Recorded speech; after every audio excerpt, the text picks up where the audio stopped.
When Prince Siddhartha reached the age of 16, King Suddhodana had 3 palaces built for his son, one in which to reside during the hot season, one for the rainy season, and one for the cold season. The king, wishing to prevent his son from leaving the household life, consulted with his ministers and obtained the hand of Princess Yasodhara for him in marriage.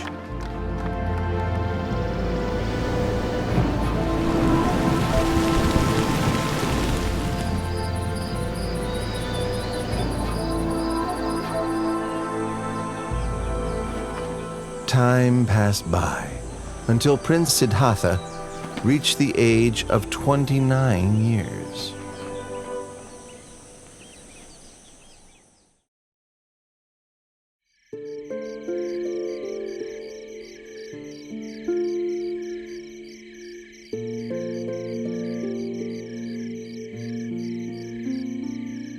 Siddhartha, there is nothing worth seeing outside of the royal palace. Since I was a child, I have not once set foot outside the great walls of this palace. I'd like to see what's outside. There's no place out there as beautiful or pleasant as right here inside our royal palace. That may be true, but I'd still like to go and see for myself. Please give me permission to go outside, Father. Well, if you really want to, I won't frustrate you, my son. I'll have a royal chariot prepared. Tomorrow morning, you may go outside. Thank you very much, Father.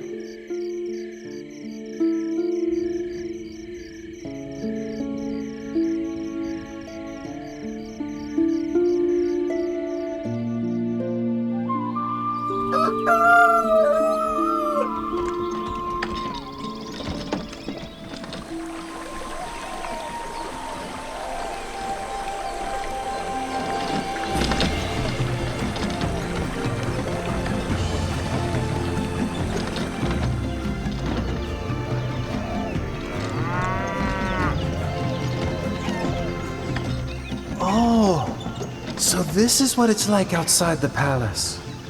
Why did my father say there's nothing worth seeing and wish for me not to go out?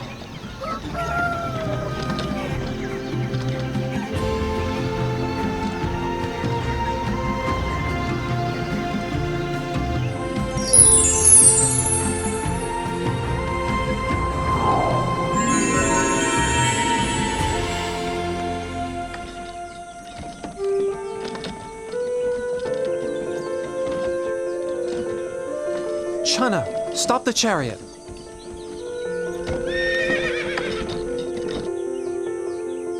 What is it, Your Highness? Look at that man over there. Why is his skin so wrinkled? And why is he having trouble walking? Oh, that's an old man, Your Highness. An old man? Everyone who lives for long enough will come to be like that man, Your Highness. Everyone must come to a state like that?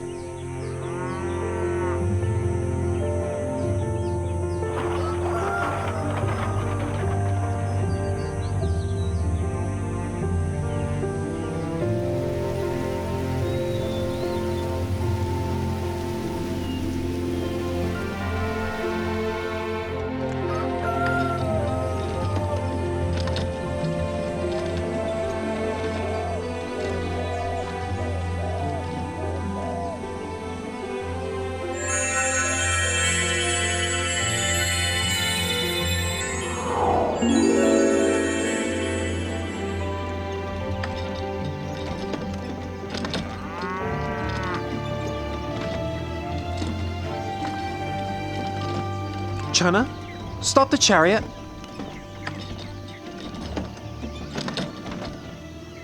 What is it, Your Highness? Why is that man sitting and shivering over there? He is sick, Your Highness. He is sick? Sickness is a natural part of life. We must all experience sickness, every one of us.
Your Highness! Your Highness! Where are you going? Your Highness! Please come back!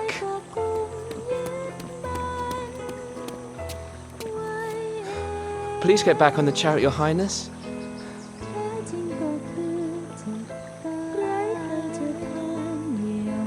There's a man wrapped in that cloth, isn't there? Your Highness, that's a dead man. And must we all die? Yes, Your Highness. There isn't anyone that can escape death. Even me? Yes, Your Highness. Even you are subject to death.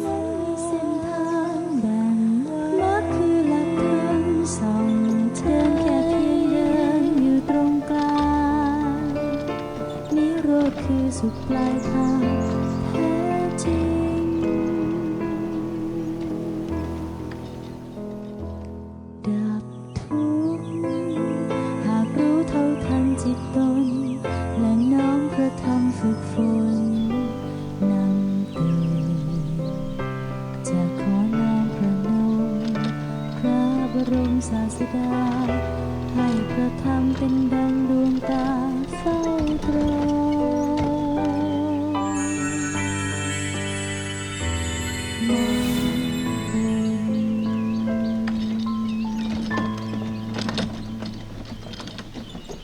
Channa, stop the chariot.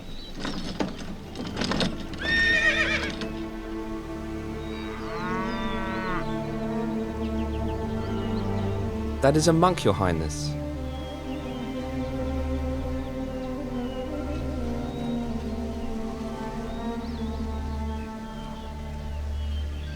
Oh, so calm and peaceful, composed and restrained, truly inspiring.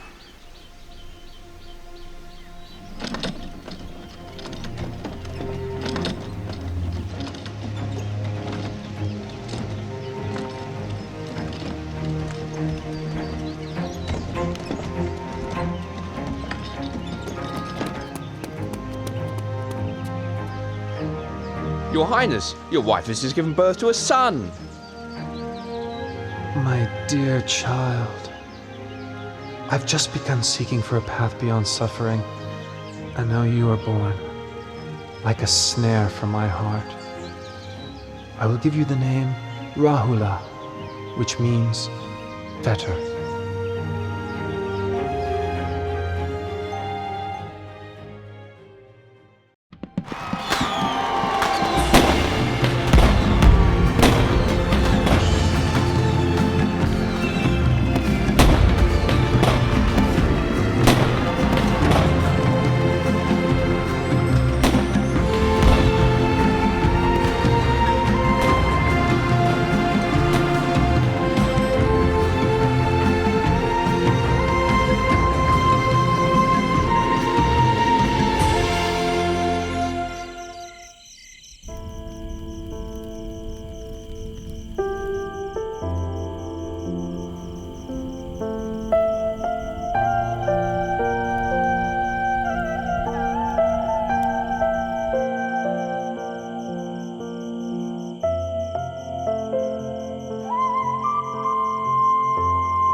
Yasodhara, you are as dear to me as my own heart.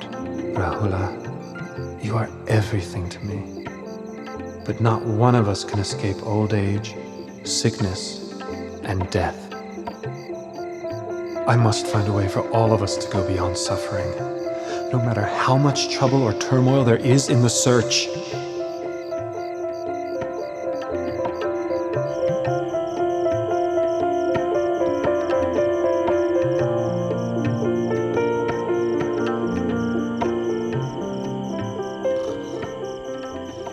Channa.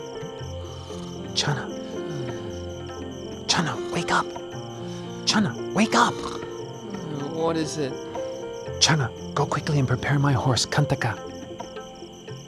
Don't let anybody see you. Meet me in front of the palace gate. Hurry. Yes, Your Highness.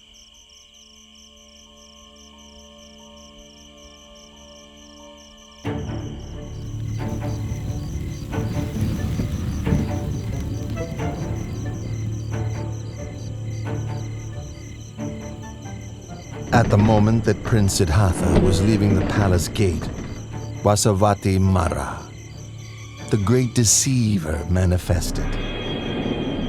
He was now worried that he could not use the prince's enjoyment of sensual pleasures to keep him under his control.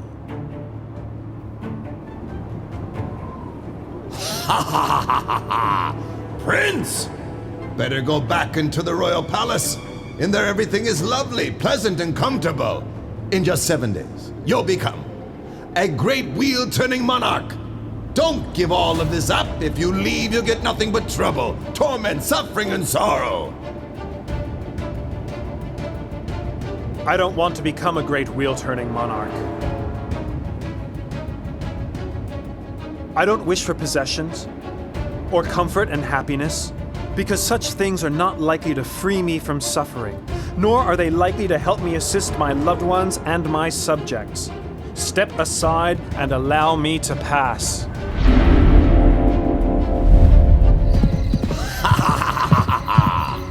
Do you think you can escape from my power?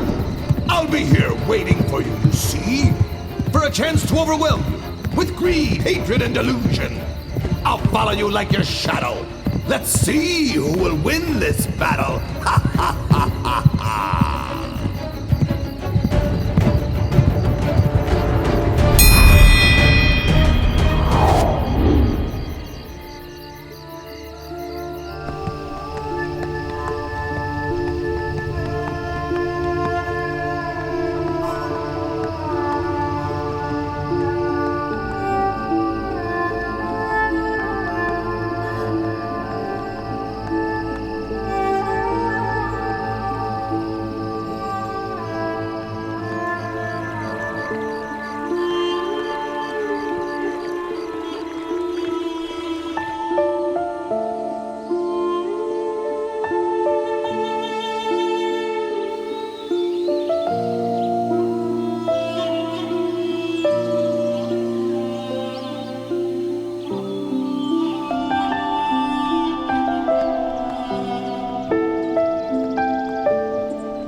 We've reached the river Anoma.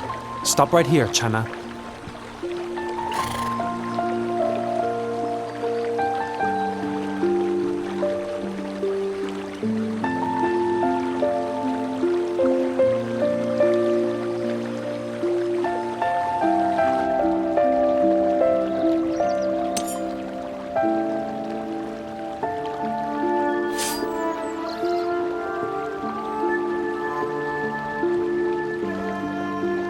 If I'm to attain to the supreme enlightened knowledge, may these strands of hair float away into the air. But if I'm not to succeed, may they fall to the ground right here. When the prince threw his hair up into the air, it floated into the sky and didn't fall down. Indra, the king of the gods, caught it in a crystal casket, which he then enshrined in the Kulamani shrine in the Tavatimsa heaven. The Brahma Gatikara offered the prince the 8 requisites of a samana and received in their place the prince's raiment, which he installed in the Dusa shrine in the Brahma world.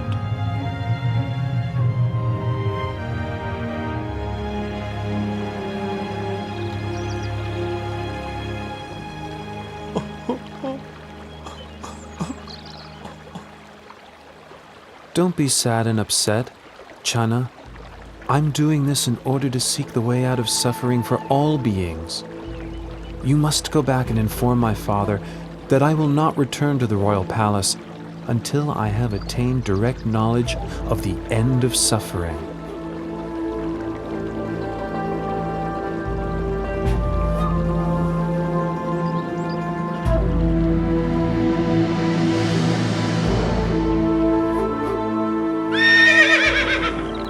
The horse Kantaka was so grieved to be parted from Prince Siddhartha that his heart gave out and he died right there. The power of his appreciation and gratitude to his master carried him to Tavatimsa heaven, where he was reborn as a god.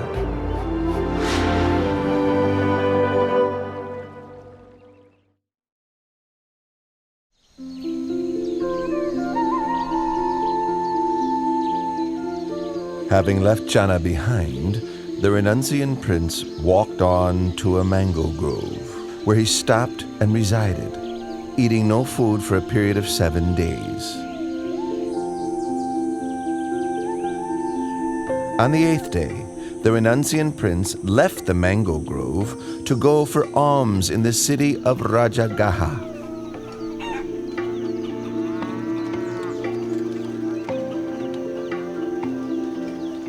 All the townspeople could see that this monk was different from other renunciants because of his radiant complexion and an ineffably calm demeanor.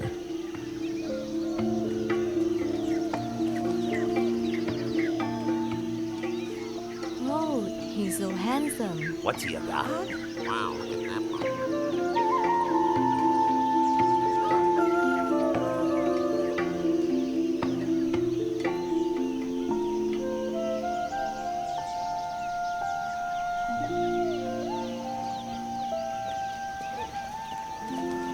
Wow, he's handsome, he's beautiful. That's amazing. Look at that guy right there. Wow, look at that. Look at him. Delighted, the people spoke to one another, praising the monk's splendor, saying that it was as if a god had descended from heaven for humans to see.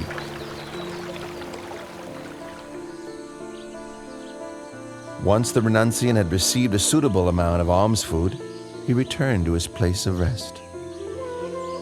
Sitting, the prince contemplated the motley food offerings within his alms bowl. All mixed together, it was an unappetizing sight. In the past, I would partake of only the most refined and delicious foods. Now leading the holy life for the sake of seeking truth, can there be any point in being fussy over what I eat? This nourishment is merely a necessity for sustaining life. King Bimbisara of Rajagaha sent his men on the trail of this Samana, whom the townspeople regarded as splendid, like a god. He then went to see the renunciant prince for himself. When King Bimbisara saw the dignified, peaceful demeanor of the young monk, he felt greatly inspired. Then, exchanging conversation with the Samana, the delight in his heart increased all the more. Due to his suspicion that Prince Siddhartha had left the palace due to a dispute with his relatives over the throne, King Bimbisara offered the throne of Rajagaha to the prince. But the prince refused the king's offer, having renounced his own throne, not due to a dispute, but in order to seek the way beyond suffering.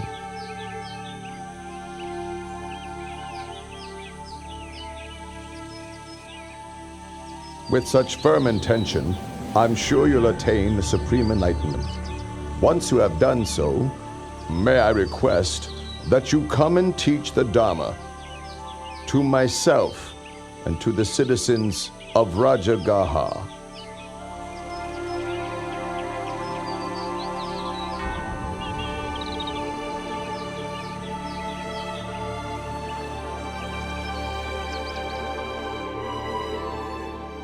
The renunciant prince traveled on to the hermitage of Alara Kalama in order to study and practice under him.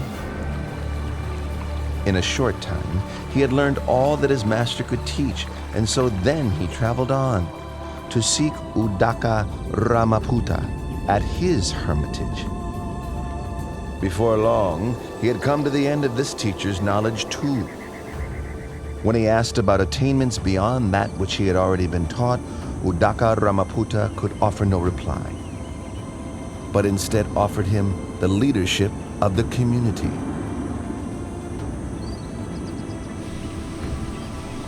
But when the Bodhisattva saw that what he had learned was not the way out of suffering he was seeking, he took his leave and moved on in order to continue his search for higher truth.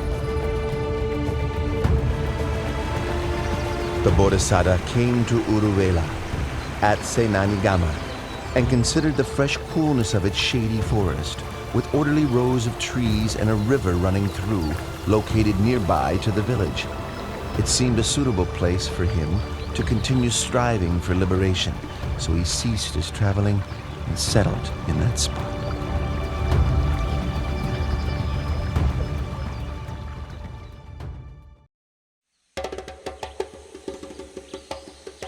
The Brahmin Gondanya was very pleased to hear the news that Prince Siddhartha had gone forth, and hurried to seek out the sons of each of the 7 other Brahmins with whom he had divined the identity of the Bodhisattva according to his physical characteristics when he was just born. He managed to gather and persuade only 4 of these sons, and then together the 5 Brahmins left the household life and set off in search of the great renunciant. The 5 Brahmins now gone forth were Gondanya, Vapa, Badia, Mahanama, and Asaji. This group of 5 together were known as the Pankavaggiya. The Pankavaggiya followed after the Bodhisattva through various places until they found him practicing ardently in the place where he had settled. They settled there with him, attending to his needs, with the hope that when he attained enlightenment, he would teach the Dhamma to them.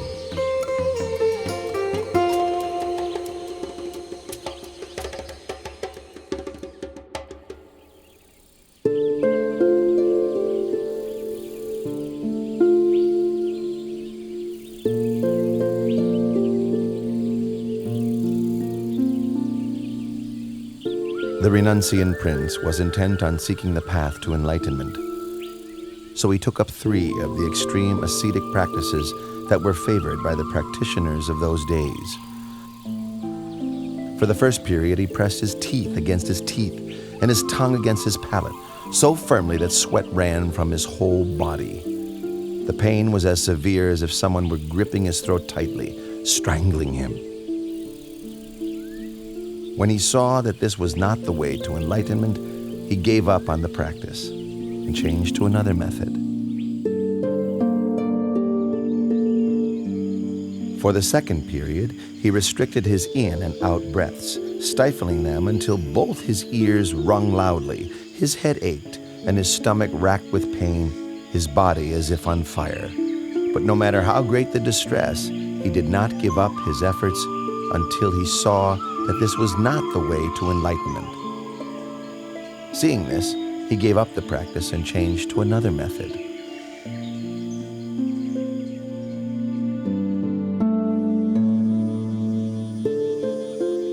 For the third period, he fasted until he was emaciated, wrinkled, his complexion discolored, his bones and sinews extruding.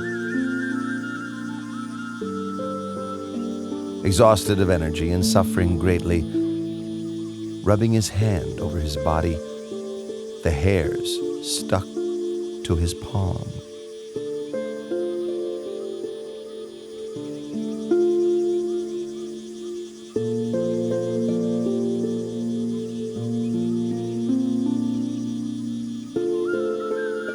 I've carried out the extreme ascetic practices, pushing the body to limits which no other could exceed. Why have I not yet attained enlightenment? Or perhaps this path is not the way to liberation. The Bodhisattva is worrying and wondering about the path to realization. What's the best way to help him?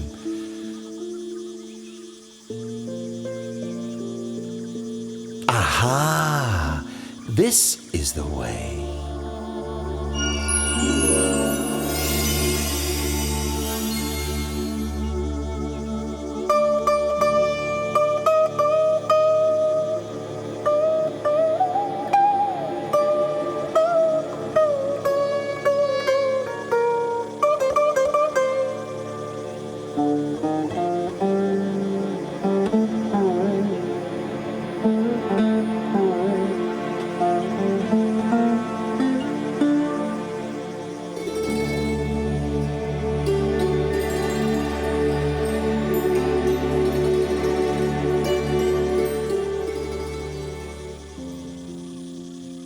One string of that lute is too tight.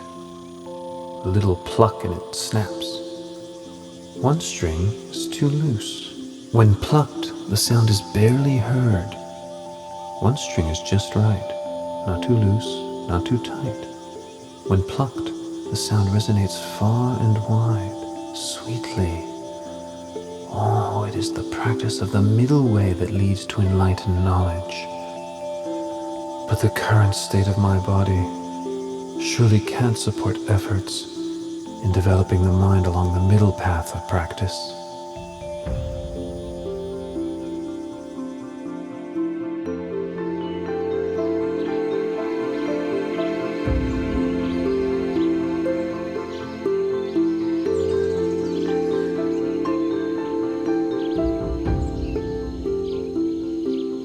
Prince Siddhartha, whom we had held in esteem as a bodhisattva, bound for success, even after practicing strictly for 6 years, using all his effort, is still unable to achieve enlightenment. Now he's relaxed his efforts. And eating proper food again. How will he ever succeed? Quite so. Venerable Kondanya, you're the most senior amongst us. What do you think we should do? Under the circumstances, there can be no use in attending to him any longer. The time has come for us to take our leave.